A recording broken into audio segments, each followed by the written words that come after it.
Okay, hello everybody. This is our program, Ang Laging Daan ni Doc Jan, and this is your host, Dr. Jan Ortiz Teope. People might be wondering, I'm now speaking English. Usually we talk about Filipino in our this show. Maybe, let's be new this time. What is Ang Laging Daan? In English, Ang Laging Daan means the always way of Dr. Jan. And what's the always way? Usually, if it is the always way, we talk about principles, we talk about ideas, and the direction of a certain good things that would like to happen in life.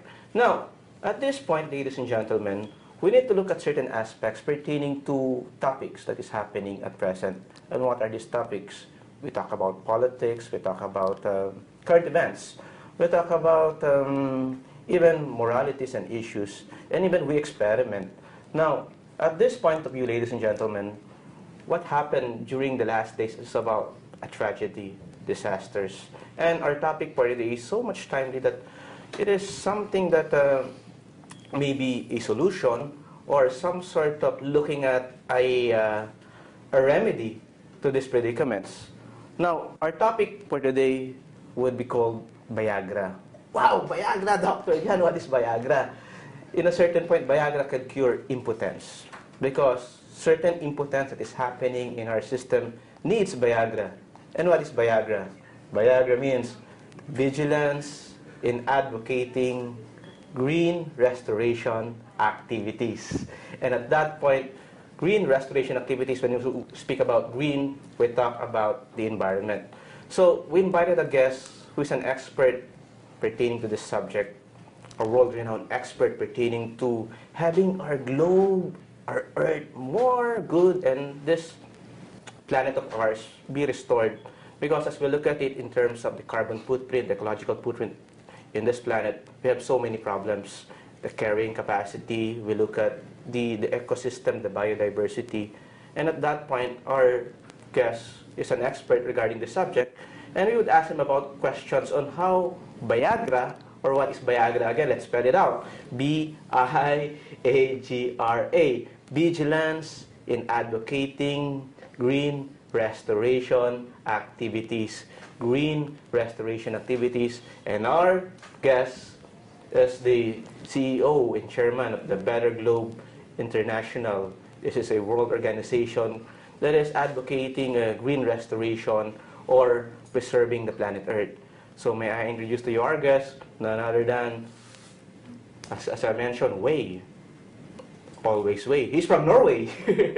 And our guest is none other than Mr. Rino Solberg. Good day, Rino. Yeah. Thank you very much. It's nice to be here with you, Dr. John. Yeah. I enjoy it very much.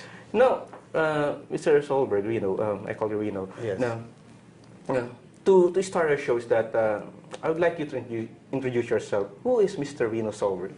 Well, I'm an international businessman for about 40 years. And some years ago, I passed 60 years old, and I decided to do something else than building businesses. For a reason to help people. So I said to myself, let me find the worst thing I can start with that is a never-ending story. That is to eradicate poverty by doing environmental good and fight global warming in the same process. So that was my starting point on what I'm doing today. And that was some years ago. We started the Better Globe group. And we discussed, my wife and me, what we would like to do. So you're married? Yes, I'm married. I thought you're single. Yes. No, I'm not single. Yeah. I would say I've never been single. You've never been single. I'm married when I was 17 years old. Well, so and I've young. been married since. Yeah. So no, I'm married, but we live separately. My wife lives in Africa, I live in Norway, and we meet halfway, and so forth and so on. But we have the same goal, to work with environmental things. And since we've been working in Africa, helping children, building schools there for years, we decided that if we should eradicate poverty, the biggest continent, the most poor continent in this world is in fact Africa. And environmentally degraded more than any other continent. So we found out that we would like to plant trees. to do our advocacy, because trees, you talked about carbon footprint. Well, it's a matter of fact for anyone who knows about trees. Trees are mainly carbon. Yeah. That's all. And so I can't understand that other people can't understand what I have understood. And that is that instead of all the other ways of making footprints, why don't we plant more trees? Everybody, because if we do, this world will change. Climate everywhere will change. Because first and foremost, we are capturing carbon in the trees. Secondly, the root, for example, for the Philippines here, where you have a lot of flood, if you have more trees, it will capture the water quicker, and also it will not be eroded as much. So there are many things with trees also here in the Philippines. So you mentioned you're a businessman and a business consultant, and you make businesses. So going back to your childhood, so who is Mr. Solberg during his childhood? Well, in fact, I have for many, many years, I think almost 40 years, I have wanted to make this world a better place to live for this and future generations. That is my personal goal. And I started when I was a child. I was not really good in school because I like to go out and do business instead. You liked trees when you were a child? Yes, yeah. I started to sell flowers and different things very early in life. So as soon as I was finished school, I went to start working. And my first business I started when I was 18 years old. And in fact, when I was 25, I had already a few businesses behind me. And I invented a grinding machine for valves. Oh, a grinding machine. Yes, and in fact today this grinding machine have, I think 70–80% of all the nuclear power plants in the whole world, they have my machines. So I made a lot of money on that. I sold the company more than 20 years ago, 25 years ago in fact, and started to do other things. I became a public speaker, and also I have written 9 books, and so I've been giving lectures about different things, but personal development has been my business for quite a number of years. But then I took it into, after building business in that area, I took it into wanting to help people. I'm not in there to make money anymore. I want to make money, but to do more of the things I'm going to do with the environment and helping people from being poor. Usually these are things that is happening pertaining to environmental advocacy. As I look at it, based on my certain researches, that most environmentalists are not really environmental graduate. So are you? No, I'm far from. I have no degree whatsoever within the environment. Yeah. I think that the last, should I say, 8 years, I have read more about trees than any other living person. But that is just to educate myself within the field I'm in today. But I'm far from educated in that field. I'm self-educated in any field. Yeah. So, and I think that is, if you ask me what kind of education I have, I think that if I can say that I have a life education, which is quite extensive, because I've been into several different kind of businesses through the years. And I have read, books. I read about 3–4 books every month, new books, and I'm still very, very hungry on reading things. So I think that the readers of today will be the leaders of tomorrow. So that's my way of saying it. And like I said, I will take now all my business interest, all my business knowledge, all my human knowledge about personal development, and put all these forces into the environmental advocacy and also helping people eradicating poverty. We mainly started in Africa, and that's where our biggest goal is, to eradicate poverty there. My goal is, with Better Globe Group, to plant as many trees as there are human beings on this planet. So that will be roughly before I die. Hopefully we around 8 billion people, and we have been planting 8 billion trees. And we will put a lot of other people into planting trees. We are teaching the kids in school in Africa to plant trees when people are born, when people die, when they have birthdays, all kind of things. So we want people to plant trees everywhere, because we think that is the best anyone can really do for the environment. Now, you mentioned about self-education. Now, would you say that self-education is better than that of the traditional education? Well, I can't say it is better, because, that would be wrong. I think everybody needs a basic education. I always say to my kids, when I travel around in our schools, that there are 3 things you have to be good at: reading, writing, and speaking. Speaking. And you see, reading, because if How you about mathematics? It's money. You count money. no, mathematics doesn't count. You can buy. I can buy the biggest mathematic professor very cheap. Yeah. So I don't need to know. I know about mathematics, of course, but I don't need that. Yeah. That's why I'm saying read, write, and speak. If you are good at that, you can reach any level you want. So basic education, everybody have to have it, unless you cannot get anywhere. But of course, we need specialists on different things. That comes after education, when people find out what they would like to do. Some people would like to be lawyers, some would be doctors, some would be this and that. And that's because they have a passion for that, which I'm very much encouraging them to do, because not everybody can be business people or environmentalists. But I think that they have to find out that after the education has gone. So basic education, yes, it is a must. And get a degree in something you like to do. Unfortunately, the way I see it is that too many young people today, they are put in the position of education by their parents.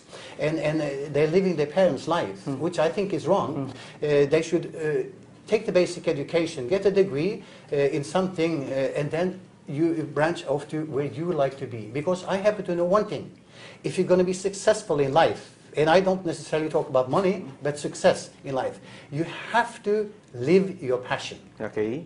And if you do, you can make all the money you want. Okay. But not the opposite. If people goes for money first, they will never make it, and they will never be happy. Okay, Rino, thank you. We know at this segment we learn about Rino Solberg, and now you mentioned about education, self-education.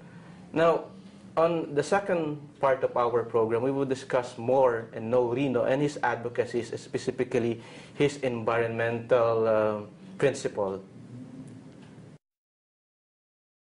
Hello again, ladies and gentlemen. Now, to those who just tune in to our show, our title is Viagra. What is Viagra? Vigilance in Advocating Green Restoration Activities.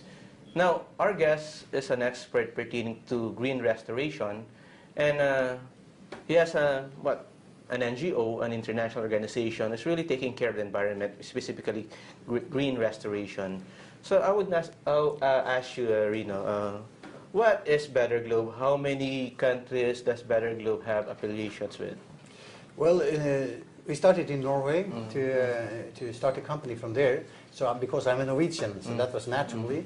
But then again, I've been working in Africa for more than 25 years and built schools there since 1991. So we started to get the idea of eradicating poverty in Africa, because that's the biggest and the poorest continent. So we thought we could do the best impact there. And we are working only in East Africa, due to the fact that that's the most stable area in Africa. It's quite democratic. I'm talking about Kenya, Uganda, Tanzania, and the areas in the East African countries. And also we had to look into, since my advocacy in environment is tree planting.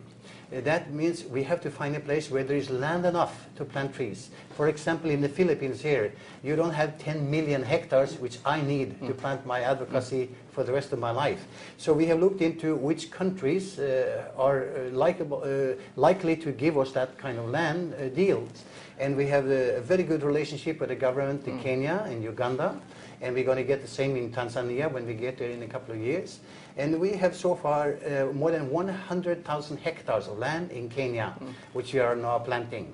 And as soon as we finish that, we will get more, up to 10 million in 5 countries in East Africa. And the way we are doing it is that we have to, you see, I'm not a big believer in charity as such, because I've seen too much of it squandered away, and it's lost in the process. So I believe it must be based on business principles. So we had to find a way to make business first for the people and for us in order to sustain our living, and that the environment should be a sustainable environment. That's why we plant trees. That's long term, and it's also profitable in long term. You're always mentioning eradicating poverty. Is it really possible to eradicate poverty, specifically that the main problem, there are so many variables pertaining to poverty, corruption, the social dimension, the cultural dimension. Yes.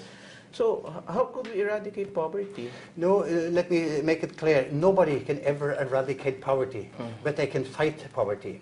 So, and that is what I'm going to do for the rest of my life. And you're correctly mentioning that there are so many other things. And the way I see it, there are two main things.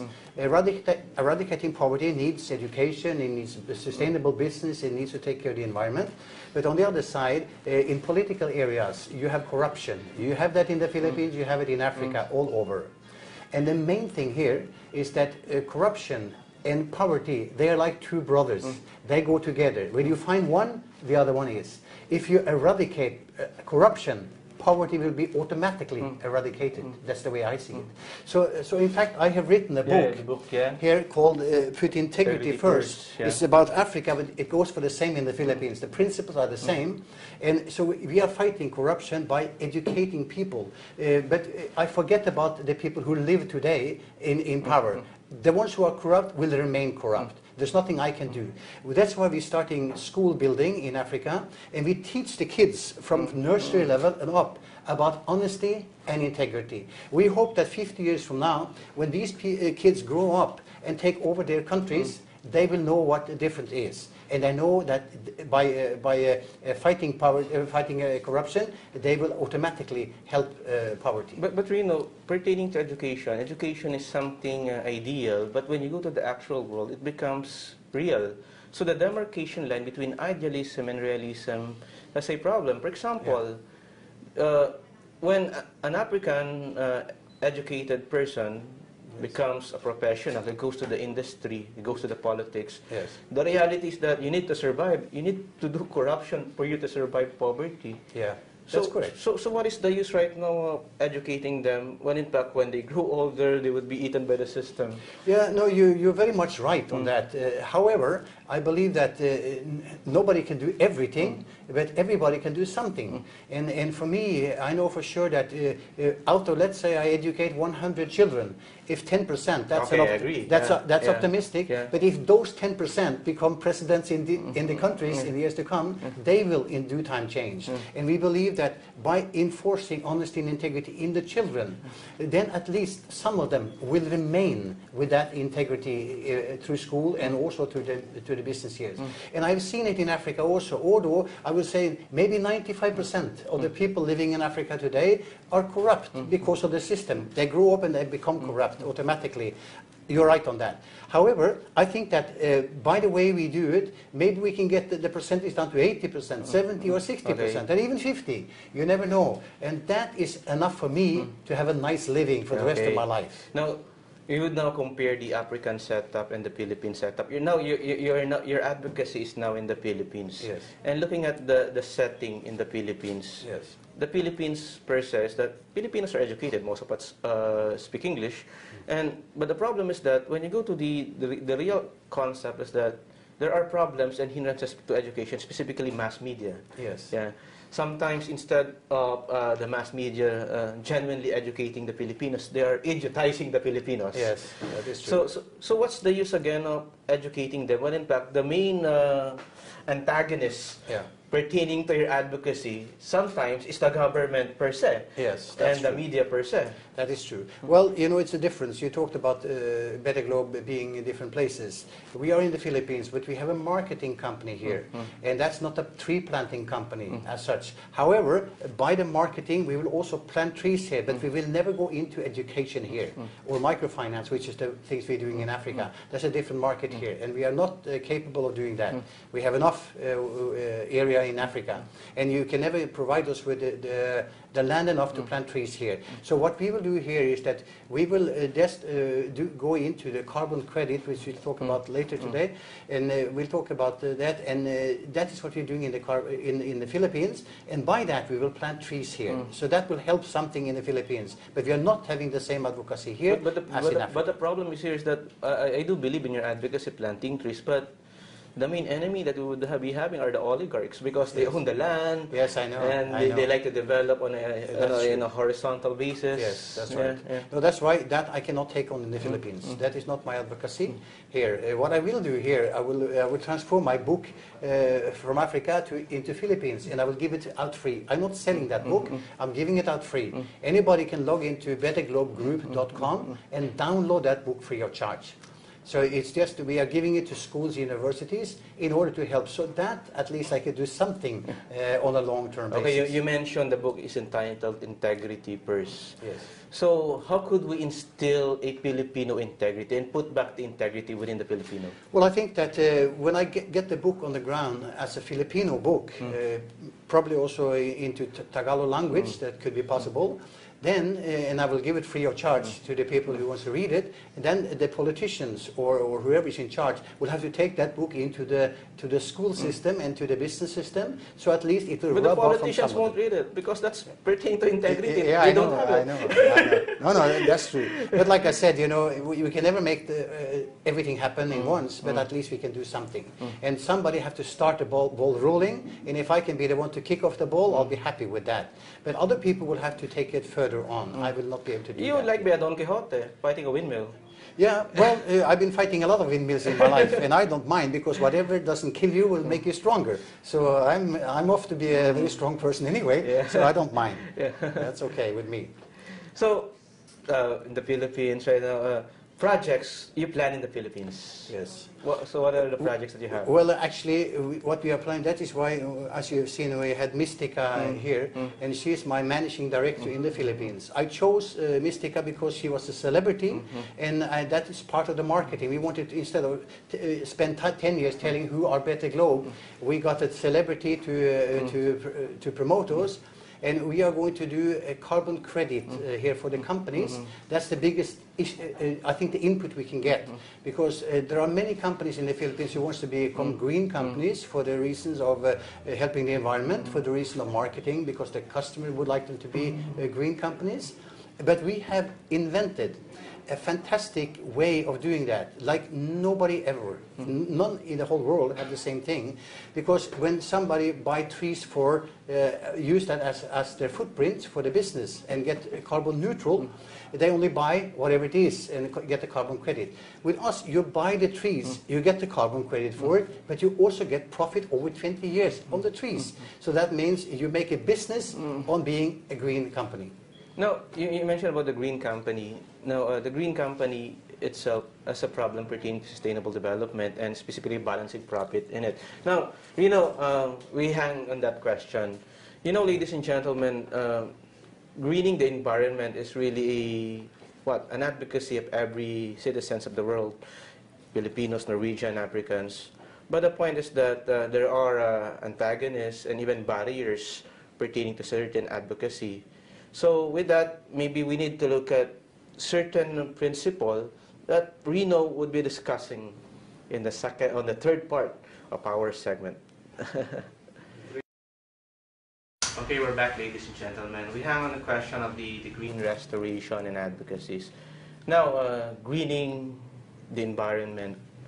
Now, you're a motivational speaker, and usually in motivational speaking, we encourage people to certain advocacies to uplift their lives, to believe in themselves.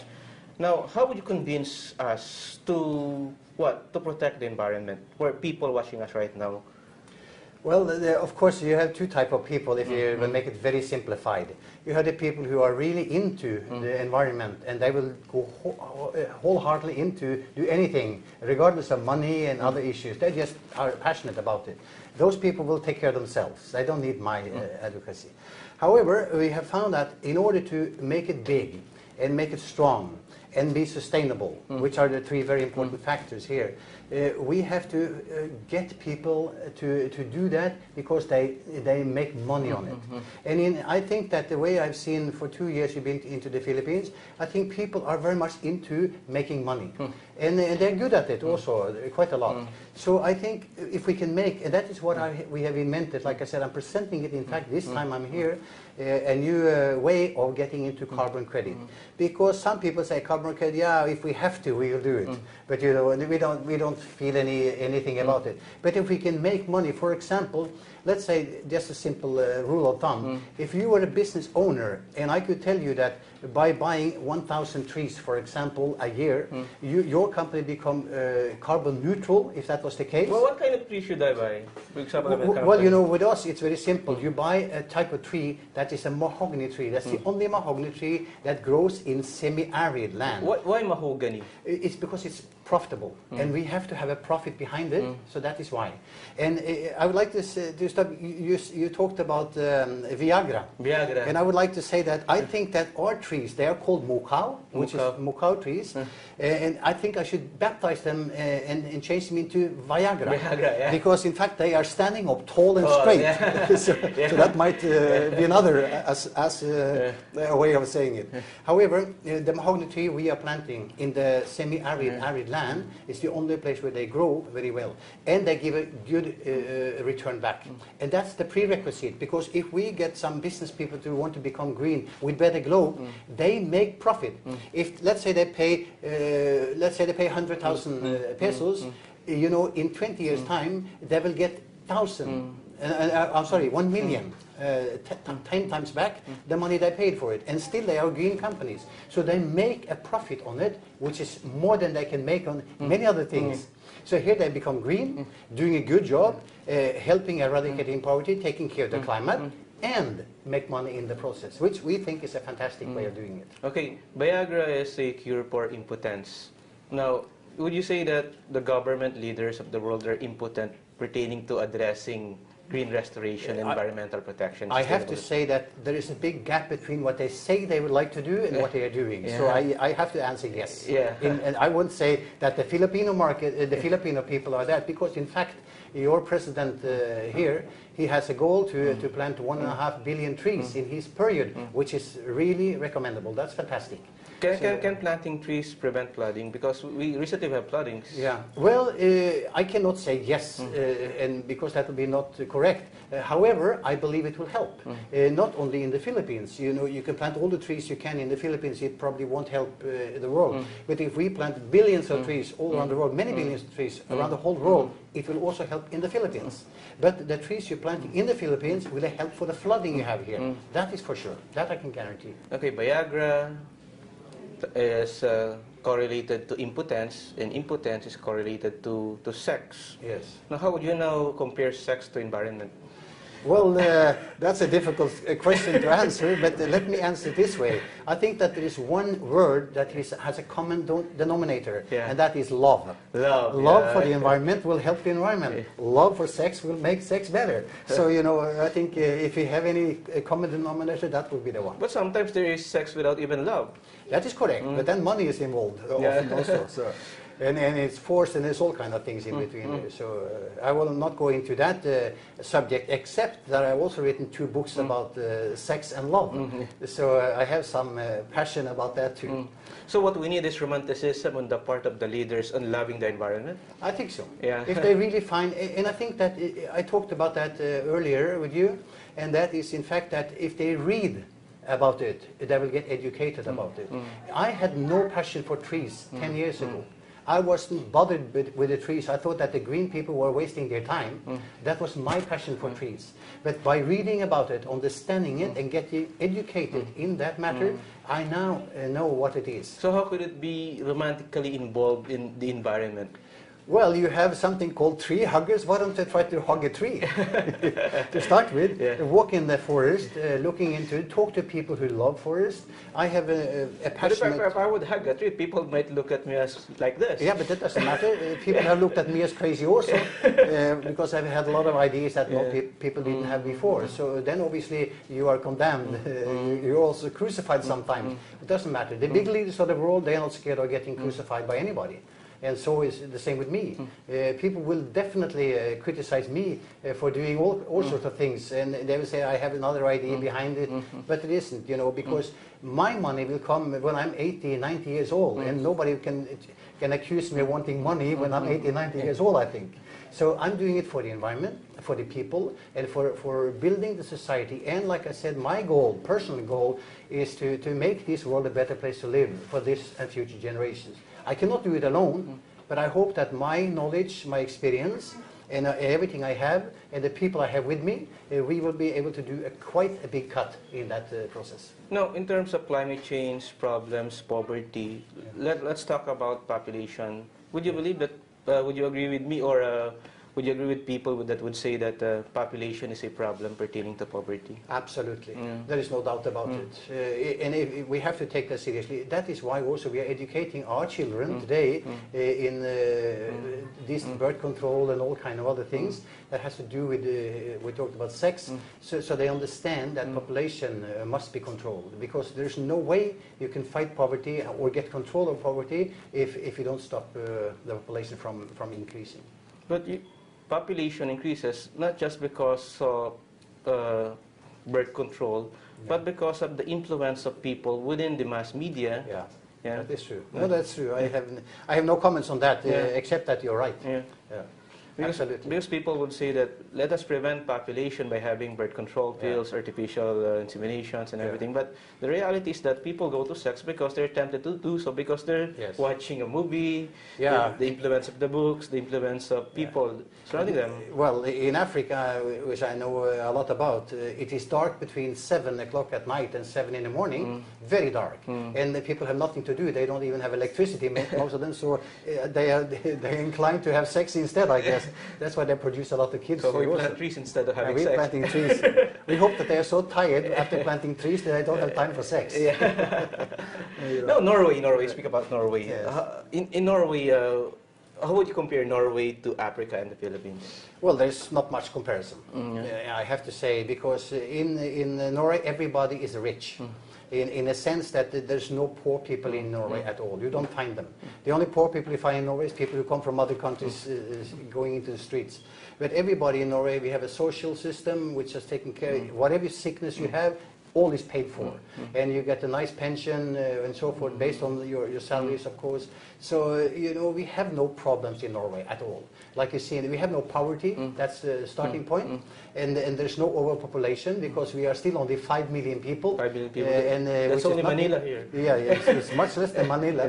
So you know, we have control on that, and we have control of everything. And we are fortunate to have a lot of oil, so we can afford to do mistakes also, because we have money enough in Norway. And Norway is being known for Alfred Nobel, the Nobel Peace Prize. Now, you're in Norway. Norway is rich. And you could live alone in Norway, go around the world and be happy. Why go to charity? Yes. No, you see, for me, I don't want to work in Norway, because people, they have too much. I have grandchildren, and you see, they have everything they need, and they grew up in a society that they are overwhelmed with things, and they don't need it. So that is why after being working in Africa for so many years, then you get attached to the poor people, you see what can be done to help them, and you want to help them. And you see, I happen to know that I've had a lot of money, and I lost a lot of money, and I'm being the same. Whether I was a broke person at some time or rich, it doesn't really matter to me. And I know that I have no goals to be the richest guy in the cemetery. That is no goal for life. So it's better to do something while you can, and while you are strong and have some power. That's what I want to do. So I want to do something, and I hope to leave a legacy that will live a long time after me. And you know, I'm probably going to be a richest guy in the cemetery, whether I like it or not. But that is not my intention. And whatever comes after me will be given into, like you said, Nobel Peace Prize. I will have another prize for education of children and for the environment advocacy. So that whatever money I will create in my lifetime, it will be used for hundreds of years, hopefully, in the years to come. That is my goal. Okay, Rino, in the Philippines, you have Better Globe Philippines, and your managing director is Mystica Villanueva, Mystica Cassidy. Now, people would ask, why Mystica? There's so many actors, people, prominent people. Why did you choose Mystica? Well, it was by accident. I met her on the internet because I was searching for celebrity, and she popped up there everywhere. So I said, well, let me...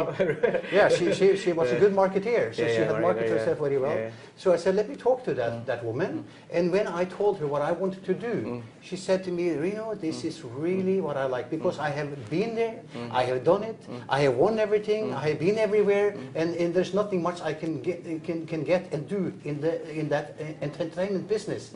So she said, my goal is actually, I would like to have, let's say, in every city in the Philippines, I would like to have an emergency hospital. You know, so she has started the Mystica Charity Foundation. And so I said, well, if we can make some good business here together, a lot of that money will go to Mystica Charity Foundation to advocate your things to do in a lifetime. So she wants to help other people also in her lifetime. You see, you don't reach that level before you have reached a certain level yourself. When you have reached the level, you have been rich, you've been poor, you have made a lot of money, you have lost a lot of money, you have done it, you've been there, then you look into other segments. If you know anything about Abraham Maslow's pyramid, the hierarchy of needs. The hierarchy, you see, the top of that is actually self-actualization. Yeah, not only self-actualization, it's one level on top of that. Yeah. And that is, it's spiritual, and the legacy making of people. Because when you reach everything, you have explored everything in you for other people, whatever, you want to do something for others. And that's either through spiritual things, you go into religion, or you do something to make a legacy that will last forever. And I'm in that period now of my life. You know, you mentioned about Mystica. In Philippine showbiz, she would be having many detractors pertaining to certain advocacy. Yes. Now, what makes her a better representative or an ambassador of a better Globe Philippines? Well, that's a good question, and I will answer it by that. But before I even, after I talked to her and she sort of complied to my interest in wanted to do things, I took a test on her. It's a PAT test, personal assessment test, and she came out with flying colors. Yeah. And she actually, I didn't know that, but she was a valedictorian in school. Yeah. She's a very smart lady, and you know, she can be a comedian and a sexy comedian. And you need brains to do that. You know exactly where the borderline is, and she's never been, you know, over the line, and the way I see it. So she's a very smart lady, and she's a businesswoman also. So I think that the combination of being a celebrity, a businesswoman, and being smart, coming out on top flying colors on our test, shows that she's the right person. Now, we're now on the almost ending part of our program. Now, projects and programs that you have in the Philippines, the Better Globe. We are launching, like I said, this time I'm launching the carbon credit issue here. So we're going to start selling carbon credits to companies and make them carbon neutral, and with the possibility to make money in the process. So that is the first one. And buy all the trees, every time they buy a tree from us, getting carbon neutral, then we will donate 5 trees to the Filipinos. And we are working with some tree associations here that are going to plant the trees on their behalf. And that's no money for that, for us in that. We are just donating tree seedlings. And also, I have brought a Belgian professor in vitro production. That means cloning of trees. He's coming next week. And we're going to see Ramon Paje and some other prominent people in the university to teach them and show them how to clone trees faster and better. And I hope that by having maybe open up for a possibility of cooperating between the Belgian country and the Filipino government, we can be able to get more trees produced here on a cheaper rate and to a betterment of the Philippines. So that's my way of thinking in the Philippines for the time being. Okay, your message to the people? Well, there's the help Mystica to plant more trees and help our advocacy. For that, if there's any company people that is listening to that, they can log on to betterglobegroup.com and look what we are doing there. And also, if any company in the Philippines wants to become carbon neutral, get hold of Mystica and she will tell you how. And you will make a profit on top of that. Thank you very much.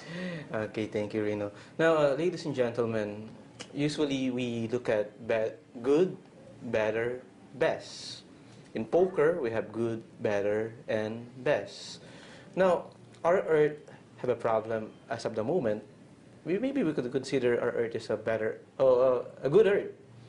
But the problem is that people makes problem in this planet. And certain problems are man-made. Man-made such as pollution and all kinds of pollution, air pollution, water pollution, noise pollution. And the environment is where we live in. Sustainable development per se is what we need, but the problem is that companies are not practicing sustainable development. Looking at profit and sustainable development as a case, maybe we need to look at principles and ideologies, maybe environmentalism as a point, pertaining to preserving the planet Earth. If we have a good globe or a good Earth, maybe we deserve a better Earth or a better globe. Maybe, and as I say, certain advocacies pertaining to the environment is really necessary. And now that we have certain companies or certain foundations such as the Better Globe International, which is right here, they could help us. But the point is that it's up for us to look at and maybe see their advocacy and help advocacies of such organization, because people itself are just waiting for help, and people needs to help certain groups such as Better Globe, and we need to contribute our certain actions to preserve our environment to realize a better globe. So this is your host, Dr. Ortiz Teope. Good day, everybody.